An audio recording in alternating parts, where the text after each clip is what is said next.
mon écran, je pense que oui, normalement. Oui, parfait François.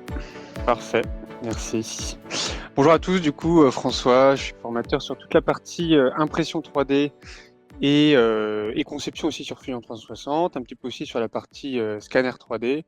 En tout cas, voilà, j'aide et j'accompagne les entreprises pour le choix matériaux et le choix des technos d'impression 3D en fonction de leurs applications. Et l'idée de cette petite masterclass, c'est plutôt de voir un peu le lien entre Fusion et l'impression 3D, ou même si c'est pas marqué forcément impression 3D sur les fonctions de Fusion, mais c'est plutôt de se dire quelle bonne pratique moi je fais et nous finalement F3D, F3D RIT, nous faisons de Fusion dans le cadre de projets d'impression 3D, de projets de conception. Je vais aborder plusieurs thèmes. La gestion de fichiers STL, qui est un gros point autour de l'impression 3D, les solutions d'assemblage pour l'impression 3D. Je vais un petit peu faire un focal sur des astuces de gestion de support sur l'impression FDM, tout en gardant effectivement le recul sur comment concevoir en fonction justement de ces problématiques de gestion de support et quoi avoir en tête en fait, hein. Et le dernier point, un petit rappel sur la conception générative, même si c'est un point qui a déjà été un petit peu abordé avant. Gestion de fichiers STL ensemble. Donc un premier point qui arrive très souvent, c'est que les clients utilisent des fichiers STL et que ces fichiers STL, ils les importent notamment de banques de données en ligne.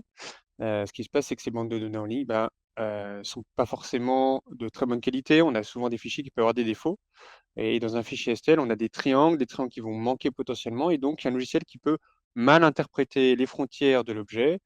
Et donc, il est très important de pouvoir vérifier la qualité de ce fichier STL. Certains logiciels de préparation d'impression vous le proposent, d'autres non. Et Fusion a cette fonctionnalité que je vais vous présenter maintenant. Donc là, deux fonctionnalités, chargement du fichier STL et contrôle qualité. Donc dans l'onglet Maya, je vais importer un fichier STL. Ce fichier STL est présent ici. Et finalement, je vais vite me rendre compte que ce fichier STL a des défauts parce qu'à gauche, au niveau du titre, j'ai un petit panneau attention qui me dit attention, il est compromis. En gros, il a des défauts, ce fichier STL. Alors, j'ai une petite fonction avec un pansement qui permet de réparer ce fichier. Je peux cliquer dessus et là, on voit qu'il me met en avant certains éléments. Parfois, c'est pas facile à voir. Regardez, là, il faut que je zoome un petit peu pour repérer qu'en fait, il manque des surfaces ici et que je vois l'intérieur de la pièce. Je ne vois pas que la peau et je vois l'intérieur. Alors, j'ai plusieurs niveaux de réparation dans Fusion, soit des niveaux très simples de réparation, soit des niveaux de reconstruction complète. Ça va dépendre un petit peu de la complexité de la réparation. Nous, on prend le plus simple ici, il faut juste reboucher. Je peux faire une prévisualisation, et donc je vois que maintenant ma pièce semble bonne, avec une analyse rapide, et en validant effectivement, j'ai plus mon panneau attention au niveau du titre, mais j'ai bien un fichier qui est du coup réaliste et qui est de bonne qualité. Ça, c'est le premier point au niveau du fichier STL.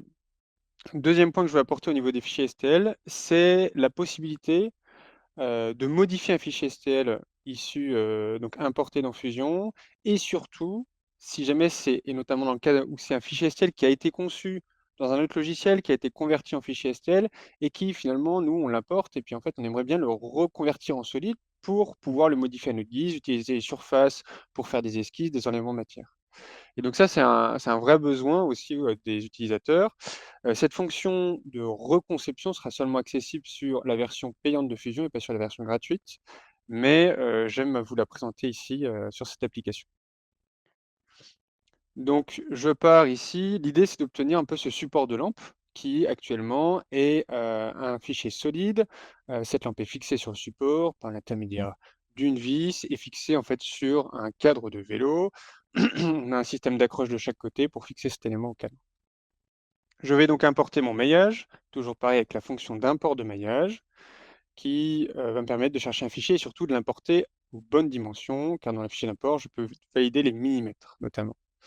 Voici mon fichier STL. Actuellement, ce n'est que des surfaces. Je ne peux rien sélectionner de particulier comme surface. J'ai uniquement ce fichier STL. La première approche autour de ce fichier va donc être d'utiliser cette fonction de génération des groupes de faces. L'idée, ça va être quoi? Ça va être de créer, de reconnaître automatiquement des faces de la pièce. Donc, je peux gérer des angles de variation entre les triangles du fichier STL et proposer une reconnaissance automatique. Et là, on voit ici qu'il a réussi à me différencier en fait les faces les unes par rapport aux autres. Et moi, c'est mon enjeu. Je veux avoir les chanfreins, je veux avoir les faces planes, je veux avoir les arrondis. Alors ça a plus ou moins de précision, on le voit ici, par exemple sur des congés notamment, on a très peu de variations d'angle entre les triangles, et ben il a du mal à différencier les faces. Donc c'est pas grave, on va faire plusieurs étapes de reconnaissance des faces pour vraiment arriver à les différencier. On peut aller à un niveau dit précis pour finalement entrer plus dans les détails et là reconnaître des congés et des surfaces planes et bien arriver à les différencier. Donc là, voilà, la partie queue d'aronde que j'ai ici, je vais donc différencier ces fameux congés ainsi que la surface de devant. J'ai donc ici reconnu toutes mes surfaces de ma pièce. Je vais donc pouvoir à présent utiliser une fonction qui va me permettre d'utiliser toutes ces surfaces reconnues à droite et à gauche pour les interpréter en surfaces finalement solides. Et donc c'est cette fonction-là, et là vous voyez c'est l'onglet du milieu paramétrique qu'on a seulement avec Fusion, la version payante de Fusion. Je reconnais, voilà, ma conversion est faite. Vu que toutes les faces ont été sélectionnées et reconnues, il reconnaît quand il y a des chanfreins et des surfaces planes. Je peux donc maintenant récupérer des surfaces et m'appuyer dessus pour concevoir. Hop, pardon. Deuxième petite chose, hop, j'ai maintenant conçu cette pièce, bah, je vais la modifier parce que moi je voulais la modifier à la base. Alors ici on voit que j'ai le passage de l'écrou et en dessous le passage de la vis. En fait la vis va s'appuyer sur l'écrou pour fixer la lampe qui va venir dans ce porte-lampe. Mais j'aimerais modifier pour justement faciliter l'impression de la pièce, limiter les supports sur cette pièce-là. Je vais l'orienter sur cette surface-là pour avoir un meilleur tenu mécanique au niveau du support de la lampe. Sauf que bah voilà, moi, je vais l'imprimer couche par couche, mais j'ai des surfaces en porte-à-faux, notamment cette grande surface-là. Alors je vais essayer dans un premier temps, grâce à cette conversion en fichier solide, de modifier cette surface, de potentiellement ajouter un angle à cette partie verticale pour mettre moins d'angle, mettre moins de support, pardon. Alors, donc ici, je regarde ma pièce. Ce que je vois, c'est que j'ai une surface plane en bas et une surface qui monte ici. En fait, je vais m'appuyer sur cette surface du bas avec une fonction qui s'appelle la fonction draft ou la fonction de dépouille, en fait, utilisée dans l'injection plastique. On sélectionne une première surface de dépouille et ensuite on met un angle à la surface adjacente qui permet en fait normalement de faire des dépouilles dans des moules d'injection. Là ici, ce qui est très bien, c'est que du coup, de manière automatique, je mets cet angle-là. Je peux définir l'angle et donc c'est très pratique aussi. Donc vous voyez, j'ai commencé à mettre un angle. En soi, je respecte les angles d'impression qui me permettent d'imprimer cette façon sans avoir à mettre de support. J'ai encore cette petite surface plate et là, pourquoi pas ajouter un chanfrein et non un congé qui me permet de garder un angle à 45 degrés, donc qui me permet de garder ce fameux angle imprimable de la pièce. Voilà, avec ces deux petites fonctions qui me permettent d'orienter les faces et de gagner un petit peu sur cette surface plane, j'ai moins de paramètres. Deuxième chose, cet écrou. Actuellement, il n'a pas de jeu dans ma conception. Sauf que moi, quand je vais mettre l'écrou issu de la pièce imprimée 3D, en fait, je vais avoir du mal à le rentrer dedans parce que souvent, ce qu'on remarque, c'est que les trous sont légèrement plus petits en impression 3D. Je vais donc devoir mettre en place un jeu d'assemblage pour que l'écrou puisse s'assembler convenablement à la pièce. Pour ça, j'ai une fonction qui s'appelle appuyer-tirer ou press and pull. Je vais simplement sélectionner les surfaces de la pièce. Ça, cette fonction, j'utilise toujours en dernier à la fin de mes conceptions, hein, pour comme ça, pour vraiment tout concevoir à la cote et après, finalement, mettre en place mes petits jeux. Et là, je mets un jeu de 0, moins 0,1. Donc, j'écarte de 0,1. En impression 3D, 0,1, on garde un assemblage avec frottement. Donc, c'est ce que je veux. Je veux pas que non plus l'écrou puisse tomber à tout moment, mais je veux pouvoir le mettre. Et donc, ça y est, j'ai mis en place mon jeu pour me permettre de mettre en place l'écrou de mise en position. Donc ici, on peut apercevoir effectivement le jeu. Si on regarde un petit peu une vue en coupe de cette pièce pour comprendre un petit peu son assemblage, on va voir la lampe, on va voir la vis et la vis fixée justement sur l'écrou, avec l'ensemble évidemment fixé sur le cadre du vélo. Et donc on a bien maintenant un jeu autour de l'écrou qui permet de l'enfoncer, qui va me servir du coup de monter et descendre la vis pour maintenir la lampe en place pendant son utilisation. Donc voilà, 2 petites fonctions, une fonction de mise en place d'angle sur les surfaces, une fonction de mise en place de jeu fonctionnel avec la fonction press and pull que j'ai ici. 2 fonctions très, très régulièrement utilisées. Autre, point que j'aborde avec vous, donc c'est la partie conception, pour un assemblage après impression. Ici, on va avoir une sphère. Cette sphère-là, bah, en fait, on ne peut pas l'imprimer telle quelle, notamment en dépôt de filament ou même en résine, parce qu'on risque d'avoir rapidement des états de surface qui peuvent être assez mauvais. Une solution va donc être potentiellement de couper cette sphère pour l'imprimer en 2 fois, puis de l'assembler. Sauf que si on les assemble comme ça, il va falloir bien les positionner. Et donc l'idée, c'est de proposer une petite astuce pour assembler correctement les pièces, et c'est ce qu'on utilise en interne. Donc plusieurs fonctions, découpe du modèle, la fonction booléen et une fonction mise en place de jeu fonctionnel toujours. D'accord? Donc je repars de cette boule-là, que évidemment je veux couper. Ici, là, elle ne me convient pas, je ne vais pas pouvoir l'imprimer, la surface va être abîmée. Je vais donc d'abord couper la pièce en deux grâce à la fonction couper les corps, split body. Sélectionne le corps, je sélectionne le plan qui va me permettre de couper la pièce. Donc ici, on voit voilà, comme un trait de scie en fait, hein. Ce qui est bien, c'est que c'est une coupe parfaite, il n'y a pas de jeu, il n'y a pas l'épaisseur de la scie typiquement. On est dans un monde parfait dans la conception. Et donc là, maintenant, j'ai mes deux moitiés de sphère que je vais pouvoir imprimer séparément à plat. Voilà. L'enjeu va donc de trouver un petit système d'assemblage et nous, on utilise régulièrement en interne des clavettes qui sont soit pré-imprimées en amont, on a plein de clavettes imprimées et on a les fichiers tout prêts à être utilisés. Il suffit juste de les positionner sur la pièce avec, suivant les formes de clavettes qu'on veut, une ou deux clavettes. Donc dès qu'on l'importe, on positionne à la main très facilement. En soi, il n'y a pas un enjeu de précision absolue.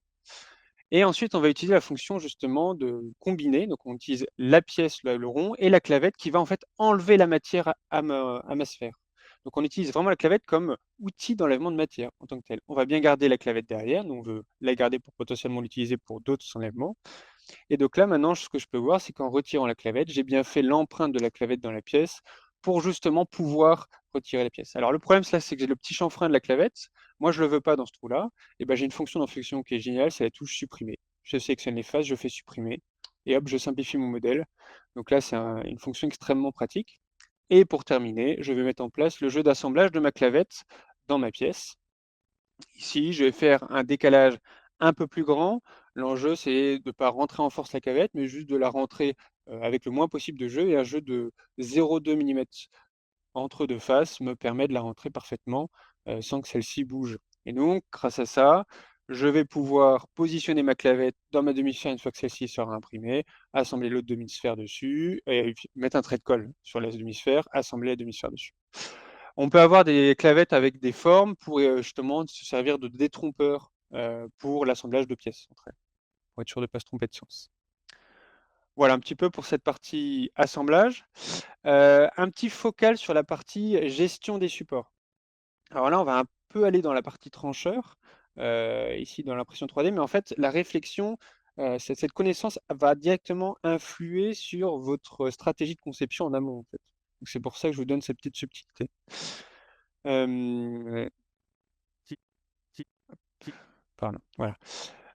Pour rappel, en impression, donc là c'est vraiment focus FDM. Pour rappel, en impression 3D FDM, dès qu'on a des surfaces en porte-à-faux, ici horizontales, ou même des petites pointes, ce qu'on appelle des îlots, qui vont se construire avant le reste de la pièce, on a du coup un écroulement de matière qui va se créer, qui va s'opérer, puisque quand la buse va déposer le filament, elle va le déposer au-dessus du vide. Donc on a un écroulement. L'enjeu pour essayer de retenir cette surface va être d'ajouter des supports qui vont se générer de manière automatique si on les active dans le logiciel. Donc ici, j'ai une proposition de support par le logiciel. Ce qui va se passer une fois les supports enlevés, c'est qu'on va avoir une surface de pièces plus ou moins belle, suivant l'optimisation des supports. C'est une surface qui peut ressembler à cela, on peut avoir quelque chose d'un peu mieux, mais grosso modo, on a toujours une surface un peu altérée avec une perte de précision. Pour comprendre pourquoi en fait on a une surface altérée, il faut comprendre à quoi servent les supports en fait et du coup, comment les prendre en compte. Un support, grosso modo, il est positionné en dessous de la pièce. Sauf que pour qu'on arrive à retirer le support, puisqu'en soi le support est imprimé avec la même matière que la pièce, pour qu'on arrive à le tirer et à le casser, en fait, on va volontairement créer ce qu'on appelle une fragilité entre le support et la pièce. Un défaut en fait d'impression, mais volontaire. Et typiquement, en fait, dans le logiciel de préparation, le support ne touche pas la pièce, on a une couche d'écart. Ce qui va se passer, c'est que quand on imprime dans le support couche par couche, les couches s'écrasent les unes sur les autres, ce qui fait qu'on a quelque chose, on a une belle surface bien écrasée, couche sur couche. Quand on a un vide ici, et du coup, quand lui va imprimer la surface inférieure de ma pièce, en fait, la matière, bah, elle, au lieu de tomber de l'épaisseur d'une couche, elle va tomber de l'épaisseur d'une couche, plus du vide que j'ai avec mon support. Donc cette matière, en fait, elle ne va pas s'écraser, elle va tomber. Ce qui fait que vous voyez, la surface ici, elle est beaucoup plus faible. C'est ma fragilité. Ensuite, je continue de construire ma pièce, elle s'appuie sur ce que j'ai déjà posé, et finalement, je reviens sur des couches écrasées normalement. Donc cette fragilité crée mon défaut et me permet d'enlever les supports. Donc c'est génial, c'est utilisable, mais ça va engendrer des défauts de surface.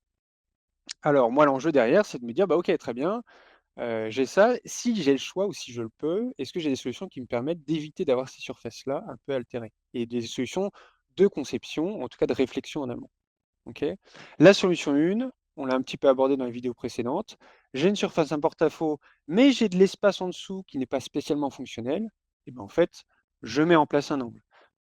Moi, je sais que quand je vais construire ma pièce couche par couche, un angle imprimable sans support, on est à 30-35 degrés par rapport au plateau. Ça, à peu près toutes les machines aujourd'hui le respectent. Donc on peut se dire, bah, je mets mon angle de 35 degrés, comme ça va se construire tout seul, pas de support enlevé, pas d'altération de surface. Solution 2, et ça c'est un peu un cas un peu particulier, c'est de se dire, bah, en fait, moi je peux pas modifier ma forme. Je ne peux pas la modifier parce qu'il y a des éléments fonctionnels. Mais rien ne m'empêche de l'orienter différemment pour mon impression. Alors pour ça, je vous montre un petit exemple.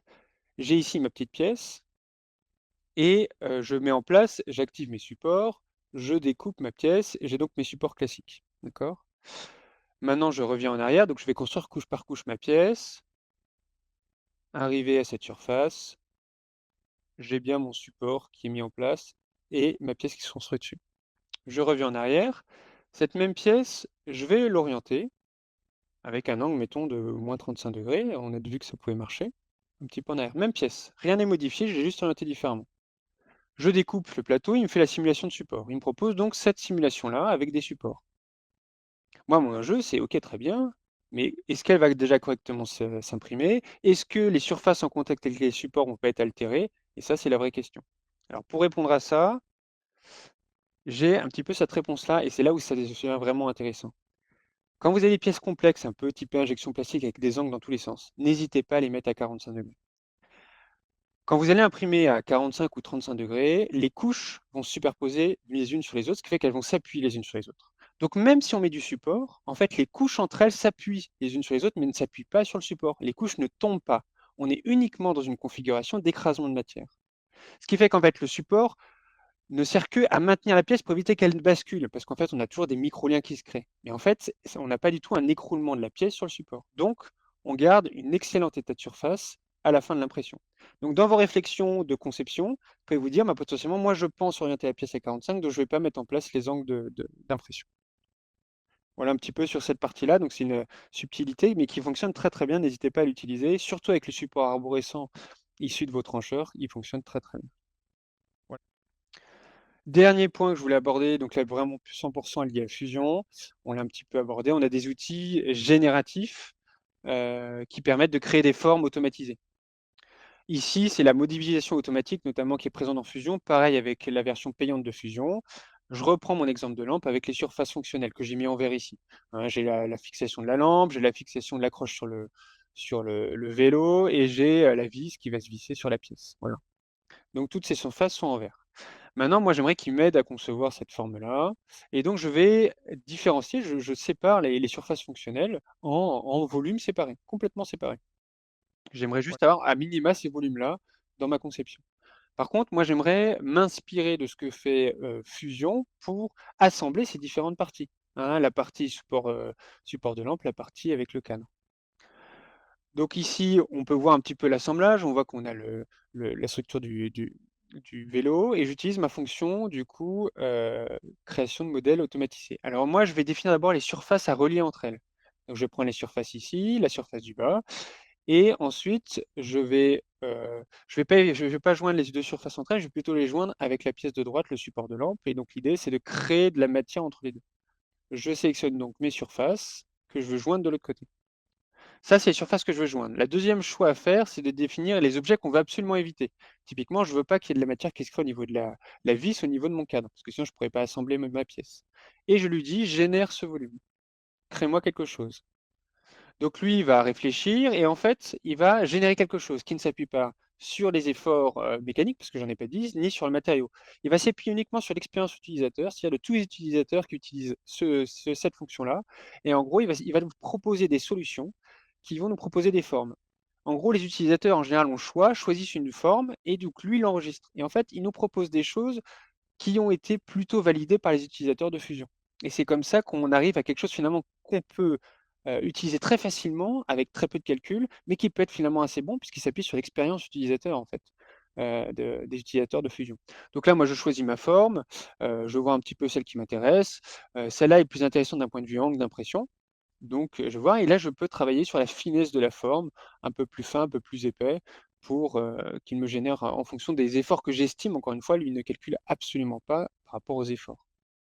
Et donc là, je valide et lui va me créer directement un solide qui permet de relier les différentes pièces de mon ensemble, en évitant évidemment le cadre du vélo et en évitant la vis. Voilà. J'ai pu faire mes liaisons, on voit bien qu'ils sont réalisées ici. Voilà un petit peu pour les fixations, on voit bien toujours en vert les surfaces qui sont évidemment respectées. Voilà. Et on voit bien au niveau du cadre que la matière n'a pas été créée car je lui ai interdit d'en créer. Donc voici un petit peu pour cet outil de création automatique de surface. Donc ça, c'est la partie plutôt rapide, un peu entre guillemets, je pourrais dire potentiellement imprécise, pardon. Et on a sinon un exemple ici que je vous ai juste montré en photo de design génératif. Et là, pour le coup, c'est vraiment avec l'extension design génératif, un projet qu'on avait fait sur le vélo de création de volumes issus de la méthode de fabrication, avec la matière donnée, avec la, la- les efforts pris en compte évidemment aussi, et les encombrements aussi imposés.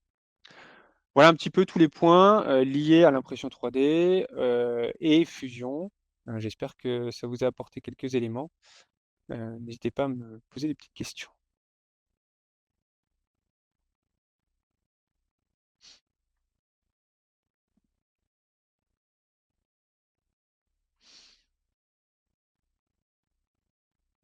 Euh, Merci François pour cette présentation. Alors, je vois pas arriver pour l'instant de questions. Peut-être que on peut revenir sur une petite question qui avait été posée un peu offline sur tout ce qui va être bibliothèque de machines en impression 3D. Peut-être nous en dire un peu plus aujourd'hui. Comment est-ce que on peut retrouver, à l'instar de l'usinage, des machines et qu'est-ce qu'on retrouve? Et si on ne trouve pas sa machine, est-ce qu'on peut en ajouter? Voilà, petite question complémentaire. ouais. Alors, bah, je vais partager mon écran, tout l'écran, ça va être plus simple. Partager, voilà. Voilà, donc vous voyez mon écran. Effectivement, dans Fusion, on a un lien direct avec l'impression 3D aussi par les logiciels de tranchage de Fusion 360. Pour cela, quand on a conçu une pièce, nous on est dans l'onglet conception ici. Il est évidemment possible d'aller dans la partie fabrication et dans cette partie fabrication, de définir mon moyen de fabrication. Donc un moyen ici va être potentiellement, bah, donc, dans notre cas, l'additif, de faire ça en impression 3D. Et donc ici, on a la possibilité de créer des programmes d'impression directement, de remplacer les trancheurs, comme Orca, comme Cura et tout ça. Vous avez des bibliothèques machines, quand on clique dessus, des bibliothèques d'outils, alors ça c'est plutôt pour l'usinage, des bibliothèques de post-process évidemment aussi. Et donc typiquement, pour la question des bibliothèques d'outils, si je clique dessus, je peux définir la méthode de fabrication ici, grâce à un filtre, aller dans la bibliothèque de Fusion et regarder toutes les machines qui sont disponibles. Donc vous voyez qu'il y en a quand même un bon paquet qui sont disponibles. Donc en général, on peut trouver assez facilement notre modèle. Si c'est pas possible de le trouver, il est possible soit dans un premier temps de s'appuyer sur un modèle à peu près équivalent, soit de la même marque avec potentiellement un volume un peu différent. Par exemple, je vais prendre, je vais prendre une volumique par exemple. Voilà, volumique, hop, Ultra SC2, je l'ai ici dans la bibliothèque Fusion. Ce que je vais faire, c'est que je la copie en local, donc je fais copier ici, voilà, Ultra SC2. Et ce que je peux faire, c'est qu'une fois que je l'ai copié en local, je peux la modifier. Et donc je peux, grâce à ça, modifier le profil. Ici, en cliquant sur le crayon, j'ai un petit menu, je peux définir la photo, le nom, le volume d'encombrement et les éléments en fait liés à la machine. Donc effectivement, c'est à ce moment-là qu'on peut créer un profil machine qui correspond à notre utilisation. Voilà. Euh, dans tous les cas, après, on avance, on a un système de posage, on peut mettre en place des supports et simuler des couches d'impression, un peu comme je vous ai montré sur le trancheur précédemment. D'accord. Merci François. Alors, je vois qu'il y a pas mal de questions sur le dernier point que tu as montré dans ta présentation, sur la génération automatique. Est-ce que tu peux peut-être y revenir un petit peu? Parce que j'ai vu que ça avait généré quelques questions, Ouais. à savoir, voilà, comment ça fonctionnait. Est-ce que c'était finalement plutôt de l'optimisation topologique ou est-ce que dans notre cas? Et voilà, repréciser peut-être un petit peu cette approche de génération automatique. Bon, pareil, je pense que je vais repartager mon dessin. Hop, tout l'écran, écran de partager. Tac, tac, tac. Je réfléchis un petit peu comment je vais faire. Cet outil-là, alors je vais juste créer rapidement un petit plan décalé ici. Hop. Et je vais créer une autre petite forme. Voilà. Ok. Donc là, j'ai mes deux formes potentiellement à rejoindre. L'outil automatisé par rapport à ces questions, donc là, on le trouve ici. Comme je vous le disais, on a le choix des faces à connecter. Donc c'est à nous de décider ce qu'on veut connecter comme face. Et donc c'est pour ça que on les relie entre elles. Et puis lui, il va nous faire le lien suivant ce qu'il pense être le mieux, ou en tout cas des points de vue expérience, qui a été validé le plus souvent sur quelque chose d'à peu près équivalent. Potentiellement, on peut définir un corps à éviter. Donc encore une fois, j'ai un cube au milieu que je veux surtout pas toucher et je veux qu'il construise quelque chose autour. Mais c'est comme ça que je le fais. Euh, et donc là, on est bon. Alors, pourquoi est-ce qu'il veut pas? Non, ça c'est bon. Est-ce que j'ai bien sélectionné mes faces? Oui. Et pourquoi est-ce qu'il ne veut pas ici? Alors attendez. Ah, c'est parce que j'ai... Non, non, non, c'est bon. Hop. Alors attendez, pourquoi est-ce qu'il ne veut pas? Bonne question. Si je déplace un peu ma pièce, c'est une question de distance.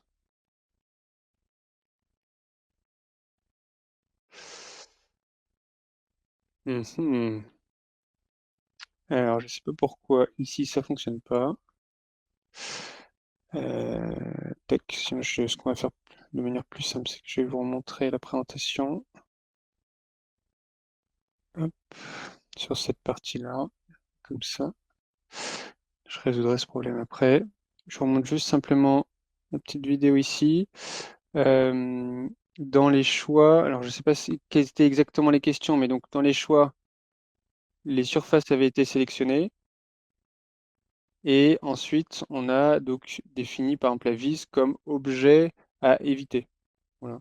Euh, pour mieux comprendre un petit peu ce qu'il crée derrière, encore une fois, c'est vraiment un choix le plus logique que lui pense être pour créer une surface, mais qui, encore une fois, prend absolument pas en compte ni la matière utilisée, ni la méthode de fabrication, ni les efforts conçus. Là, j'ai rentré aucun effort, typiquement. Donc, c'est uniquement de l'interprétation. C'est à vous de définir. Est-ce que ça vous semble correct ou pas du tout correct? Donc ouais, la question en fait c'était est-ce que en fait on s'appuie sur une base de d'home team topologique ou plutôt du design génératif par rapport à ça? C'est Bah, peut-être une finalement, partie ni un l'un peu ni l'autre. allégée. Ni l'un ni l'autre, dans le sens où euh, que ce soit l'optimisation topologique ou le design génératif, les deux s'appuient sur des efforts qu'on a mis en place, des matériaux qu'on a mis en place. L'un pour optimiser la forme, l'autre pour en créer. Ici, c'est uniquement, alors je connais pas exactement les algorithmes derrière, je pense que Autodesk pourra me corriger aussi si je dis des erreurs, mais là ici, c'est vraiment en gros une création de forme qui va rejoindre entre guillemets, le mieux possible ces deux éléments-là et qui s'appuie sur de l'apprentissage et de la validation par tous les utilisateurs. Donc c'est ce qu'on voit un petit peu ici avec tous les choix qu'on peut choisir.